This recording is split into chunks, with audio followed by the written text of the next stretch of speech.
결과가 있습니다.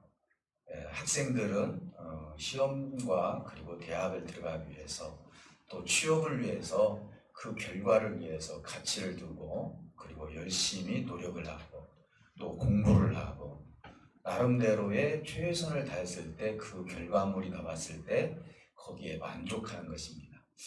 세상사가 다 그런 것 같아요. 결과가 없는 삶이 어디가 있겠어요? 그렇기 때문에 여러분들이 열심히 일하는 것도 결과가 있기 때문에 일을 하는 거예요. 근데 오늘 본문에서도 믿음에 대한 결과가 있다 이렇게 이야기를 해요. 우리가 지금 하나님을 믿고 있어요. 그럼 내가 하나님을 믿으면 뭔가 결과가 있어야 되는데 그 결과가 무엇이냐, 이걸 지금 오늘 본문에서 우리에게 가르쳐주고 있습니다. 그 4장에서는 아브라함을 믿음을 통하여서 의로 여겼다 이렇게 이야기를 해요. 그래서 아브라함뿐만 아니라 우리 하나님께서 의로운 자로 여겨주시는 이유가 뭐냐, 내가 죄를 안 지어서 그런 것이 아니고 내가 출신성분이 좋아서 그런 것이 아니라 우리가 예수를 믿었기 때문에 우리를 갖다 의로운 자로 우리 하나님께서 인을 쳐주셨다는 것이죠.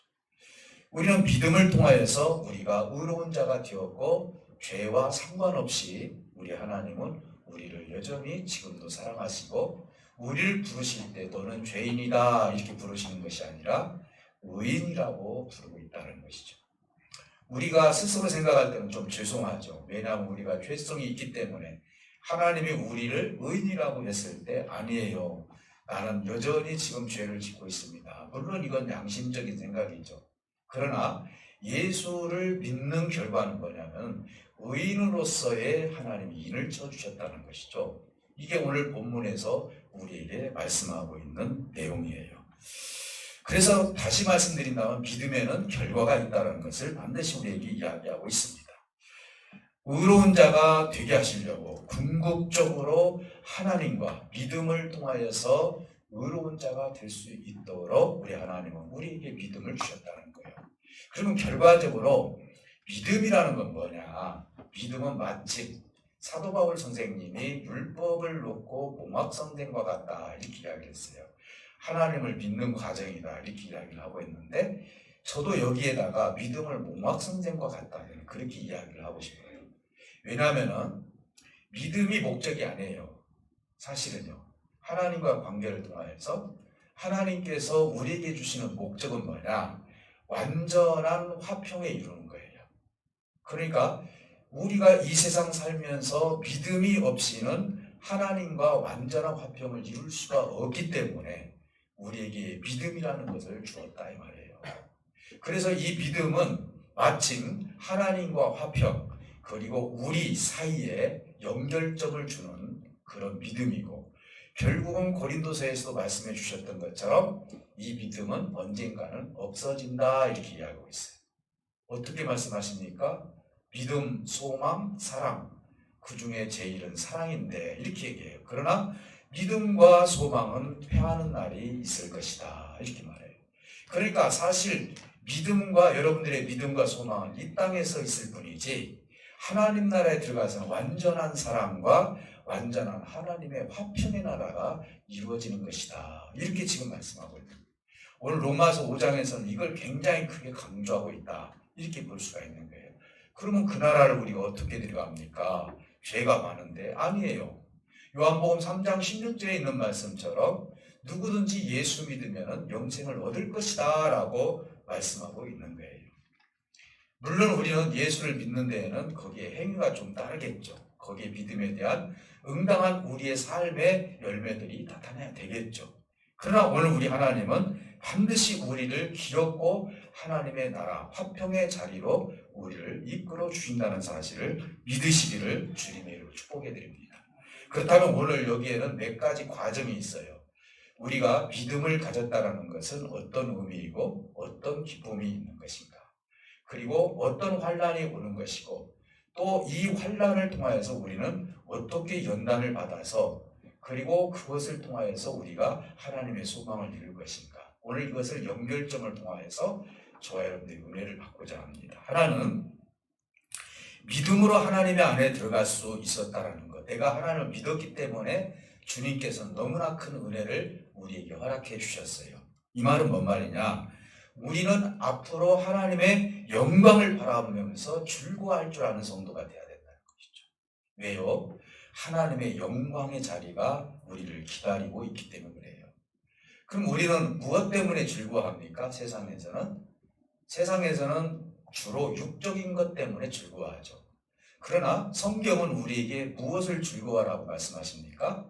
그것은 하나님께서 너를 하나님의 의로운 나라 그리고 화평의 나라로 우리를 이끌어 주신 것에 대해서 즐거워하라고 말씀하고 있기 때문에 그렇습니다. 세상에서 즐겁고 행복한 건 사전적인 의미는 두 가지가 있습니다. 하나는 뭐냐면은 욕구와 욕망이에요. 욕구와 욕망이 나에게 채워졌을 때 그때 인생은 만족한 것 같고 즐거운 것 같고 행복한 것 같습니다. 물론 그것을 부인할 수는 없어요. 우리가 살아가면서 나에게 무엇인가 생겼을 때 안 좋아하는 사람이 어디 있습니까? 느닷없이 재물이 생기고 느닷없이 하나님께서 주신 은혜가 아니고 세상 사람들이 뭔가 권위가 생기고 뭔가 범위가 넓어졌을 때 이걸 싫어하는 사람은 없겠죠. 그래서 오늘 여기서 말하는 건 뭐냐? 욕구와 욕망을 통해서 즐거움과 행복을 너희들이 가져라 이런 얘기가 아니에요. 여기서 하나님께서 즐거워하라는 것은 세상에서 무엇인가 생겼기 때문에 욕구와 욕망이 내가 이루어졌기 때문에 즐거워하고 행복하라 이 얘기가 아니에요. 하나님이 여기서 말씀하시는 즐거움은 따로 있다 이 말이에요. 반대로 불행한 건 뭐죠 그러면요? 내 욕구와 욕망이 채워지지 않았을 때 나는 불행한 것처럼 생각을 하는 거예요. 우리 크리스찬들은 이런 선을 훨씬 뛰어넘어야 되겠죠. 그래서 오늘은 믿음의 자녀들을 이와 같은 행복과 이와 같은 불행 그리고 이러한 것들을 초월해서 넘어설 수 있는 것이 믿음의 자녀들의 삶이라는 것을 성경은 우리에게 교훈하고 있는 것입니다. 이것은 그 이유는 믿음으로 하나님의 은혜 안에 내가 들어오는 순간 내 신분이 바뀌어졌기 때문이에요. 근데 나는 내가 볼 때는 신분이 안 바뀌어진 것 같아요. 근데 내가 예수님을 믿겠습니다. 진심으로 내가 예수님을 믿겠습니다라고 대답하고 그걸 믿음으로 받아들이는 순간 무엇으로 바뀝니까? 쉽게 말씀을 드린다면 죄인에서 의인으로 바뀌는 거예요. 아니 목사님, 나는 지금 죄인인데요. 여전히 내 속에는 죄성이 기다리고 있고 세상에 나가면 계속 죄를 짓고 싶은 마음이 있는데 어떻게 내가 의인이 될 수 있을까? 그러니까 우리 주님의 은혜가 필요하죠. 사랑하는 성도 여러분, 우리는 서로 이야기할 때 당신은 죄인입니다가 아니에요. 우리는 하나님을 믿고 예수님을 믿었기 때문에 의인이라고 우리 주님은 칭해 주셨어요. 이걸 다른 말로 말하면 이신칭의이다 이렇게 이야기를 해요. 믿음으로 의로운 자가 되었고 내가 믿음으로 하나님과 하나가 될 수 있는 기회를 얻었다는 것이죠. 그러니까 우리의 즐거움은 뭡니까? 하나님께서 나를 죄가 없다 하라고 말씀하시는 것이 즐거운 거예요. 세상의 즐거움과 하나님이 주시는 즐거움은 너무나 차이가 많이 나는 거예요. 물론 저와 여러분들은 세상에서 즐거워할 것을 절제라고 하고 싶지는 않아요. 여러분들이 열심히 노동을 하고 열심히 경제생활을 해서 열심히 좋은 집에 살고 좋은 평화스러운 일들을 해가면서 내가 인간적인 삶을 사는 것이 무슨 죄입니까? 이걸 내가 지금 막자는 얘기가 아닌 거예요. 오늘 우리에게 주는 즐거움이 뭐냐? 이걸 얘기를 하는 거예요. 세상 사람들은 즐거움이 한 가지잖아요. 육적인 소욕과 욕망이 이루어졌을 때 즐거움이 온다면 우리의 즐거움은 따로 있다 이 말이에요. 하나님이 나를 죄가 많지만은 예수님을 믿었기 때문에 나를 의인으로 취급해 주신다는 것. 이것처럼 큰 즐거움이 어딨냐 이 말이에요. 믿습니까? 여러분들은 사실은 죄인이 아니에요. 오늘 제가 일부에도 그런 얘기를 했어요. 우리 자식들을 봤을 때 내 자식으로 보입니까? 죄인으로 보입니까? 아무리 불효자라 할지라도 그 자식이 죄인으로 보이는 부분은 하나도 없는 거예요. 다 내 자식으로 보이는 거예요. 우리 하나님께서 우리를 바라봤을 때 예수 그리스도를 믿는 그 순간부터 우리 하나님께서 우리를 바라보실 때 죄인으로 바라보시는 것이 아니라 내 아들을 통해서 너는 참으로 의인이 되었다. 너가 정말로 어렵고 힘들고 욕심과 욕망과 죄를 지을 수밖에 없는 그런 나약한 존재이지만 나는 여전히 너를 사랑하기를 원한다. 그럴지라도 나는 너를 구원의 길로 반드시 이끌어 갈 것이다. 이렇게 우리 하나님은 말씀하고 있다는 것입니다. 사랑하는 성도 여러분, 오늘 이 시간 죄 없는 의인으로 인정받는 이 기쁨을 뺏기지 마시기를 주님의 이름으로 축복해 드립니다. 또 하나는 뭐냐? 의인으로서 즐거움을 빼앗으려는 환난에서 우리가 어떻게 됩니까? 오게 됐을 때 어떻게 대처를 해야 된다. 오늘 우리는요, 환난을 당하게 돼요. 어떤 환난을 당합니까? 여기서도 환난을 두 가지로 얘기를 할 수가 있습니다. 왜 믿음의 사람들에게 환난이 오는지, 하나님을 믿는다면 환난이 오지 않아야 되는데 왜 믿는 사람들에게 환난이 옵니까? 라고 이렇게 질문을 한다면은, 지지난주에 우리가 구원의 현장을 통해서 그 말씀을 드렸어요. 믿는 자나 믿지 않는 자나 누구에게든지 육신을 가지고 있는 사람은 육신의 소욕에서 자유스러울 수 없다고요. 예수 믿는다고 해서 육신의 소욕이 없어지는 게 아니에요. 다 세상에서 하고 싶은 거 다 하고 싶은 마음이 있는 것 사실. 내가 절제하고 하나님으로부터 이것이 옳지 않기 때문에 이것을 내가 내 자신을 깨어져가면서 전락하면서 가기 때문에 우리가 그렇게 사는 것 뿐이지, 실질적으로 세상 사람이나 하나님을 믿는 사람들에게는 육신의 소욕이 계속 풀같이 자랄 수밖에 없다는 거예요. 이걸 사도 바울 선생님이 얘기했잖아요. 내가 공고하게 되었다. 이 말은 내 속에서 여전히 육신의 소욕이 자라고 있다는 거예요. 쑥같이 자라고 있다. 여기서 건질 수가 없다. 오로지 하나님밖에 이 육신의 소욕에서 건져낼 수 있다라고 고백을 하고 있는 거예요. 그것이 바로 환난을 불러일으키는 거예요. 하나님이 환난을 주시는 것이 아니라 내가 가지고 있는 육신의 소욕에 의해서 결국은 나에게 환난이 따라올 수 있다는 것을 성경은 말씀하고 있습니다. 또 하나는 뭐냐? 사단입니다. 구원의 반열에서 구원을 방해하는 사단이죠. 우리를 유혹하고 하나님과의 관계를 떨어뜨리고, 그래서 무엇보다도 세상이 더 아름답게 보이고, 그러면서 하나님의 말씀보다도 세상이 더 좋게 보이는 그 사단의 괴력 속에서 우리는 그 길로 들어서게 됨으로 말미암아 환난이 올 수 있다는 걸 말씀하고 있어요. 어느 누구든지 사실 믿는 사람들이 환난을 안 당해본 사람이 어디 있습니까? 물론 세상에서 때로는 전 재산을 없애버리고, 때로는 내가 어느 날 갑자기 병이 들어버리고, 때로는 어느 날 내가 모든 병해가 없어져 버리고, 이런 환난이 다 올 수도 있는 거예요. 오늘 우리는 하나님과의 관계 속에서 하나님을 떨어졌을 때 생기는 또 환난도 세상적으로 가시적으로 나타나는 환난도 있겠죠. 오늘 이 환난은 종합적으로 우리가 한번 생각해 볼 필요가 있는 것입니다. 우리는 이 태도를 가져야 됩니다. 환난이 왔을 때 즐거워할 줄 아는 삶이 우리에게 필요한 거예요. 사도 바울 선생님은 어땠습니까?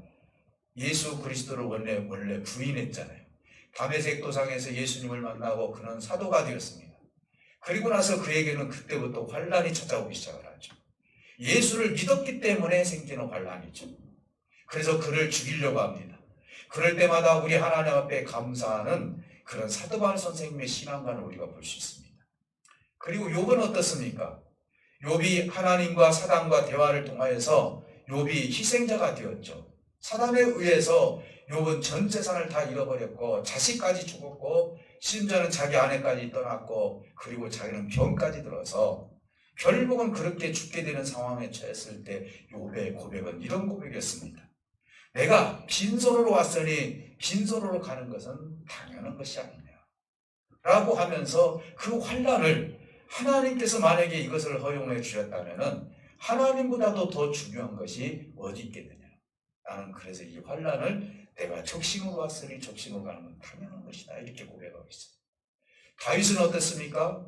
다윗은 어렸을 때부터 하나님의 믿음의 사람이었어요.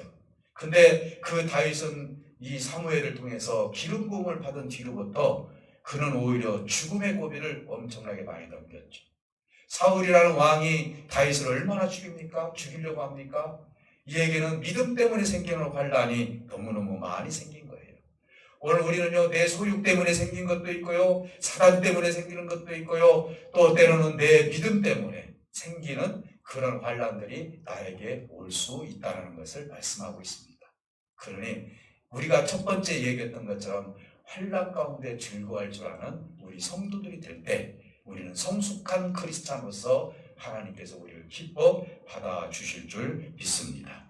사랑하는 성도 여러분, 오늘 믿음의 사람들과 세상 사람들, 그러니까 불신자들과의 환란을 당했을 때 차이는 여러 가지가 있겠지만 몇 가지를 우리가 또 꼽을 수 있어요.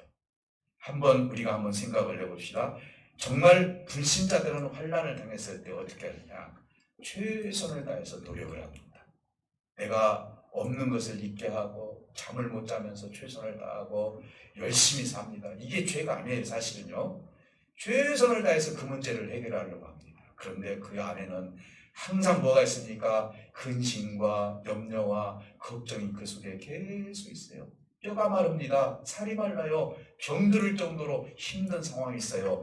그 정도는 괜찮습니다. 어느 한계점에 가면 환란이 왔을 때 이제는 자기 자신에 대해서 어떤 생각을 갖냐면은 이제 폭력을 휘둘러 버려요. 자신한테. 나 같은 인간이 뭐더러 태어나서 내가 이랬으니 나는 차라리 죽는 것이 더 낫겠다 하면서 심지어는 극단적인 자살까지 하는 경우들이 있습니다. 환란을 견디지 못해서 세상 사람들은 이렇게 문제를 해결하려고 합니다. 그러나 믿는 사람들은 환란을 어떻게 해결을 합니까? 오늘 성경에서 말한 것처럼 즐거워하면서 환란을 해결하라고 말씀하고 있습니다. 인간적인 수단으로 우리가 환란을 해결할 수 있는 것이 아니라 의인된 삶을 환란을 통해서 어떤 삶을 사냐면 내가 하나님을 믿었기 때문에 하나님께서 나를 죄인으로 생각하지 아니하고 의인이라고 했을 때 나에게는 한없는 기쁨이 있었다. 여러분 그거 경험하지 않았습니까? 처음 회개했을 때 하나님께서 나를 용서하시고 네가 하나님의 사람이 되었을 때는 이루 말할 수 없는 기쁨이, 날고 뛰는 기쁨이 있었어요. 아마 이런 경험을 하신 분들이 많이 있을 거예요. 자, 이런 경험을 우리가 잃어버리지 않는 거예요. 그러다 보니까 환란이 왔을 때 무엇이 생기냐면은 인내심이 생기죠. 어려움이 왔을 때 내가 하나님의 그 믿음을 지킬 때 내가 인내를 해야 된다. 한 번 환란을 당하든 두 번 환란을 당하든 하나님께 기도하면서 인내심을 가지고 이 환란을 이겨내는 거예요. 그런데 세상 사람들, 불신자들은 그것을 인간적인 방법으로 그 환란을 이기려고 하는 거예요. 그러나 우리 믿음의 사람들은 어떻습니까? 하나님 앞에 무릎을 꿇습니다. 하나님, 여기에서 하나님의 뜻이 무엇입니까? 내가 이 환란에서 벗어날 수 있도록 나에게 믿음을 덧입혀 주시고 이것을 통해서 내가 인내심을 가지고 끝내는 하나님의 그 뜻을 이루어드릴 수 있는, 그 뜻을 이루어갈 수 있는 내 자신을 되게 달려 눈물로 우리는 호소하면서 그 환란을 이겨내가고 있는 거예요. 뿐만 아니라 이 사람들은 이 인내심을 통해서 결국은 연단을 받게 된다. 성경은 얘기해요. 여러분들이 주부들이 많이 있어서 알겠지만요, 비싼 칼일수록요 연단을 많이 받은 칼이에요. 여러분 써보셔서 알겠지만요, 좋은 칼은 이 날이 잘 안 나가는 거예요. 그 이유는 뭐냐? 그것은 바로 그가 연단을 받았기 때문이에요. 이 쇠가. 그래서 뜨거운 물에 넣어서 다시 찬물로 가고 뜨거운 물로 가서 뜨거운 불로 가서 또 다시 찬물로 가고 이렇게 하면서 계속 연단하면 연단할수록 그래서 결국은 나중에 강한 칼이 되어서 웬만한 모든 것들은 다 칼로 자라낼 수가 있는 거예요. 그렇지 못한 칼들은요 몇 달 쓰고 나면 그 칼이 무뎌져서 쓸 수가 없는 거예요. 사람도 마찬가지인 거예요. 우리 하나님께서는 환난을 당했을 때 내가 인내심을 갖게 되고 그 인내를 통해서 내가 가질 수 있는 것은 연단이라 믿음의 연단인 거예요. 여러분 믿음은 연약한 믿음이 있고 강한 믿음이 있는 거예요. 그래서 제가 그 질문에 이런 얘기를 했어요. 당신은 믿음이 강한 믿음을 가지고 있습니까? 쓰러지는 믿음을 가지고 있습니까? 당신의 대체는 어떻게 됩니까? 믿음이 떨어졌을 때 어떻게 할 것입니까? 라는 질문을 제가 던져놨어요. 사랑하는 성도 여러분, 오늘 이 시간 우리는요 이 하나님께 주신 환난, 어떻게 보면 내 자신 때문에 생기는 환난도 있지만 하나님을 믿기 때문에 생기는 그 환난을 통해서 인내심을 가지고 연단을 받고, 그리고 결국은 나중에 소망을 이루기까지 우리 하나님은 우리를 끝까지 우리의 길을 제시해 주신다는 사실을 믿으시기를 주님의 이름으로 축복해 드립니다. 그러면은 믿음으로 결국은 환난을 통해서 소망을 이루게 된다. 성경 오늘 본문에서 그렇게 말씀하고 있습니다. 많은 사람들은, 믿음의 사람들이 소망이 무엇이겠느냐라고 묻는다면은 이제는 정말로 성숙한 성도들은 하나님과 하나가 되는 것이고 하나님과 화평하는 것입니다. 이렇게 대답을 했지만은 아직 그 부분에 대해서 인지를 잘 못하시는 분들은 내 자식이 잘 됐고 그리고 내가 소원했던 것들이 다 소망이 이루어졌습니다. 세상 사람들 소망 어떻습니까? 우리 사업을 하시는 분들 가서 보면은 너무나 재밌는 글귀들이 많잖아요. 대박나게 해 주시옵소서. 돈 쉬다가 지치게 달라고 이런 글까지 써 있더라고요. 우리는 어떻습니까? 이 기업이 하나님의 기업이 되기를 원합니다. 하나님의 은혜로 번창하기를 원합니다. 다르잖아요. 세상 사람들의 모든 소망은 어디에 지금 있습니까? 세상의 모든 것들을 가지고 싶은 소망을 가지고 있습니다. 근데 우리의 소망은 어떻죠? 이건 하나님과 화평의 자리, 의인으로서 화평의 자리에 가는 것이 우리 하나님을 믿는 사람들의 소망이 되는 것입니다. 사랑하는 성도 여러분, 자, 그렇다면은 오늘 이런 과정을 허락하신 우리 하나님께서, 왜 하나님께서는 환난을 통해서 인내를 갖게 하고 인내를 통해서 연단을 갖게 하는가? 이건 우리 스스로가 너무나 잘 알고 있어요. 왜 그러느냐? 우리가 아까 제가 말씀드렸던 것처럼 우리를 하나님 앞에 깎아내리는 기간이에요. 우리가 신앙생활을 하면서요, 하나님은 한꺼번에 다 해결을 해서 그냥 우리를 하나님 나라로 이끌어 주시지, 뭐더러 이렇게 환난을 겪게 하시고 그리고 인내심을 갖게 하시고 또 연단을 받게 하시는가? 하나님이라면 그렇게 하시지. 그럼 제가 이렇게 묻겠습니다. 우리 하나님 뭐다라고 하늘에서 그냥 말씀으로 내가 너 구원한다 사랑한다 하시지, 뭐다로 인간의 몸을 입고 오셔서 33년 동안 그 고난을 다 겪으시고 우리들에게 그 환난과 고통을 다 겪으시면서 우리를 사랑한다고 하셨을까? 하나님의 원리는요, 과정이 있는 거예요. 우리 인간의 원리도 과정이 있는 거예요. 많은 사람들은 단번에 문제를 해결하려고 합니다. 이건 의미가 없는 거예요. 오늘 저와 여러분들은 하나님께서 주시는 이 모든 과정을 통해서 우리는 만들어져 간다는 사실을 인식을 해야 된다는 것입니다. 예수님을 믿고 하나님의 자녀가 되었지만은 우리는 계속 다듬어져야 할 이유가 있어요. 여러분 한번 생각해 보세요. 예수님을 믿으면 완벽해집니까? 우리 세상 사람들은 뭐라고 욕합니까? 예수 믿는 사람들이 더한다 이렇게 얘기를 해요. 당연해요. 네. 그러니까 예수 믿죠. 그러니까 내가 깎여지는 것이죠. 네. 그러면 그 이야기를 들었을 때 아직 내가 깎여지지 않아서 그래요. 한 5년 뒤만 한번 기다려봐. 여러분들이 그렇게 대답을 하면서 대꾸를 해준다면 그럴 수도 있겠구나 생각할 수도 있을 것 같아요. 우리는 지속적으로 계속 깎여져야 돼요. 연단을 통하여서. 그리고 내 성격과 내 어떤 가치관과 내 언어와 내 삶에 나타나는 모든 현상들이 이 뾰족뾰족한 것들을 하나님께서는 이 과정을 통해서 우리를 둥글둥글하게 만들어간다. 우리 하나님은요, 우리를 구원해 주셨을 때 우리가 이 땅에서 그래 너 내가 사랑한다 하면서 특별한 사람 아니구나, 에녹처럼 그냥 죽지 않고 하늘로 쭉 올리지 않는 이상은, 우리가 만약에 하나님의 주신 이 인생의 삶을 사는 동안에 우리는 이 과정을 거쳐야만이 하나님의 화평의 자리까지 들어갈 수 있는 은혜를 얻을 수 있다는 것을 우리 하나님이 알려주고 있다는 것입니다.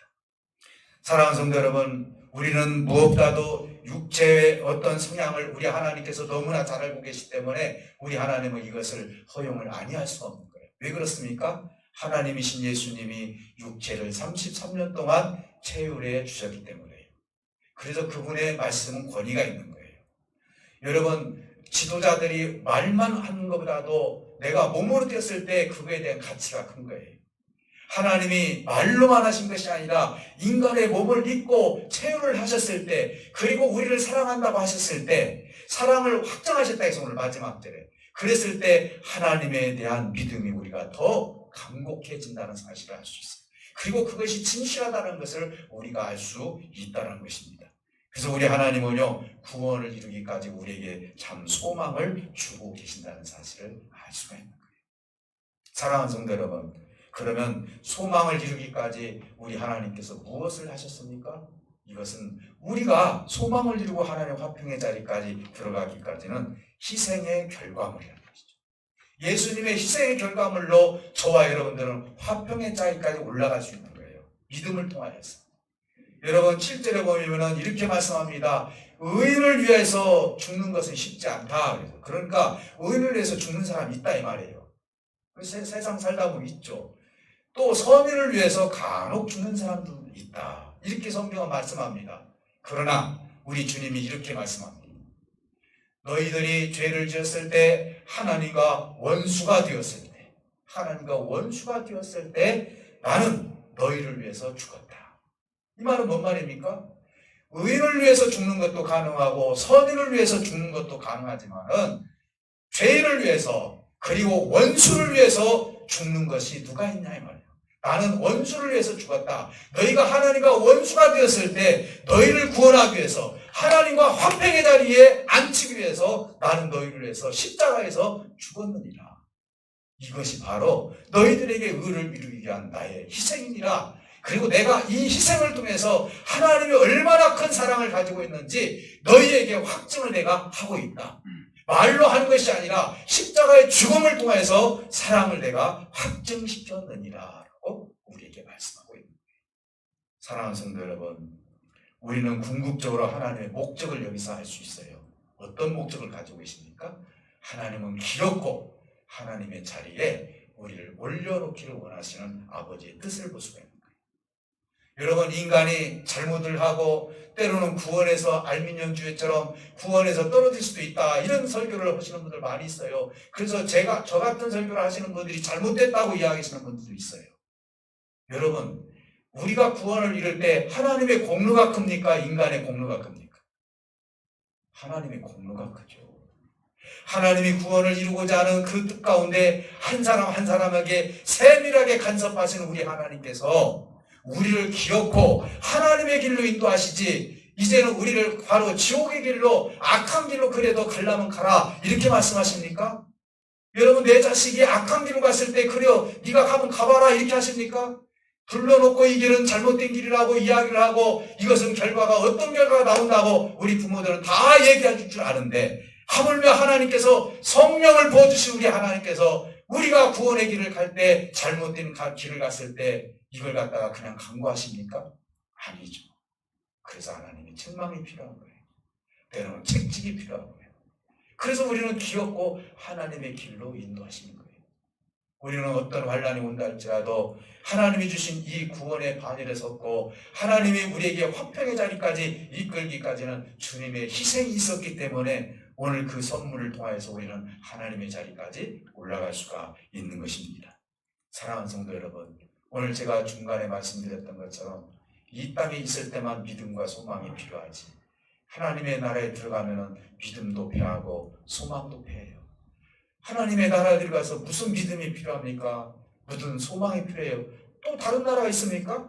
아니죠. 완전한 하나님 나라에 들어갔기 때문에 그 자체가 하나님의 영광의 자리요, 기쁨의 자리요, 즐거움이 끝까지 가는 자리이기 때문에 더 이상 소망을 가질 필요가 없는 하나님 나라로 우리를 이끌겠다는 것입니다. 이것이 오늘 본문에서 말씀하시는 너희를 사랑하기 때문에 십자가에서 너희에게 사랑을 확증시키고, 어떤 환난이 있다 할지라도 너희는 인내를 갖고 인내심 속에서 너희는 연단을 받고, 이 연단을 받음으로써 소망을 이룰 때 그 소망이 바로 하나님 나라에 들어가서 완전한 화평을 이루는 것이 내가 너희에게 원하는 구원의 바늘에 서는 것이라고 우리 주님은 말씀하고 있기 때문에 그렇습니다. 사랑하는 성도 여러분, 오늘 여러분 힘들고 어렵고 또 때로는 우리 성도들 중에는 물질적으로 건강적으로 세상에서 환난을 당하신 분들 많아요. 참 안타까움이 많아요. 물론 하나님께서 그런 부분도 하나님께서 다 지켜주시고 끌어주실 줄 믿어요. 그러나 잊지 말아야 될 것은 영적인 환란이에요. 내 육신의 소욕 때문에 생기는 환란, 사단 때문에 생기는 환란, 그리고 예수님을 너무나 잘 믿다 보니까 사단이 우리를 방해하는 그런 환란, 이런 환란에서 우리가 이길 수 있는 믿음을 가져야 된다는 것이죠. 오늘 어떤 환란이 됐든지 넉넉히 이길 수 있는 믿음을 하나님께서 부어주실 줄 믿습니다. 오늘 이 말씀을 가지고 여러분 확신을 가지고 하나님의 화평의 자리까지 들어가기까지 여러분들의 믿음이 변질되지 않냐고, 여러분들의 믿음이 더욱더 강한 믿음이 되어서 하나님 보시기에 합당한 믿음으로 승리의 계가를 부르는 그때까지 끝까지 승리할 수 있는 저와 여러분들이 되어서 그 믿음의 결과가 하나님과 완전한 화평을 이루는 것이다 라는 생각을 가지고 끝까지 그 결과를 이루시기를 다시 한번 주님의 이름으로 축복해 드립니다. 우리 다 같이 기도하실 때 우리 하나님 함께 하실 줄 믿습니다. 하나님, 오늘 이 시간 나는 환난을 당할 때도 있었습니다. 그러나 내가 믿음을 하나님께 주셨고 믿음을 통해서 내가 어떤 삶 속에서도 하나님의 그 소망을 이룰 수 있는 길을 하나님이 열어주셨습니다. 하나님 아버지, 오늘 이 시간 우리가 강한 믿음을 가지고 세상을 이기고 하나님의 화평의 자리까지 올라가게 해달라고 우리 다 같이 하나님 앞에 기도합니다. 살아계신 아버지 하나님 감사합니다. 오늘 이 시간 우리에게 주신 이 은혜의 말씀을 통하여서 다시 한번 하나님의 나라가 이곳에 넘쳐올 수 있도록 은혜를 베풀어 주시기를 원합니다. 아버지 하나님, 환난은 인내를 낳고 인내는 연단을 낳고 연단은 소망을 이룰 것이라고 말씀해 주셨습니다. 그리고 우리 하나님께서 너희는 믿음을 가졌으니 하나님의 화평을 이루라고 말씀하고 있습니다. 아버지 하나님, 우리가 이 땅에 살아가면서 무엇이 가장 중요한 것인지를 알게 해주십시고 내가 이제는 의인이 됐다는 사실을 알게 해주셔서 죄인으로 사는 것이 아니라 예수 그리스도를 믿고 의인으로 살아갈 때 하나님 저들에게 한량없는 은혜와 은총을 쏟아 부어주셔서 어떤 삶 속에서도 세상을 이기고 그리고 내 자신을 이기고 하나님이 주시는 그 구원을 통해서 완전한 하나님의 화평의 자리에 들어갈 때까지 우리의 삶을 보호하시고 인도하여 주셔서 하나님의 흡족한 은혜가 넘쳐날 수 있도록 인도해 주시기를 원합니다. 아버지 하나님의 아픈 부위에 손을 얹고 기도하는 생명들 하늘의 치료의 강선을 쪼여 주시옵소서. 이기게 하여 주시옵소서. 승리케 하여 주시옵소서. 영육간의 강건한 역사가 임하게 하여 주셔서 하나님의 온전한 뜻을 이루게 하여 주시옵시고 내가 육신 안에 있든 육신 밖에 있든 내가 육적인 삶을 살든 영적인 삶을 살든 어느 곳에 있든지 간에 하나님의 은혜를 잊지 않도록 도와주시옵시고 믿음으로 소망을 이루고 화평에 이르짖는 그날까지 하나님의 온전함을 이루갈 수 있는 우리 모두가 될 수 있도록 인을 쳐 주시옵소서. 하나님 함께 하실 줄 믿으며 살아계신 예수 그리스도 이름으로 기도하옵나이다. 아멘. 찬송가 217장 부르시면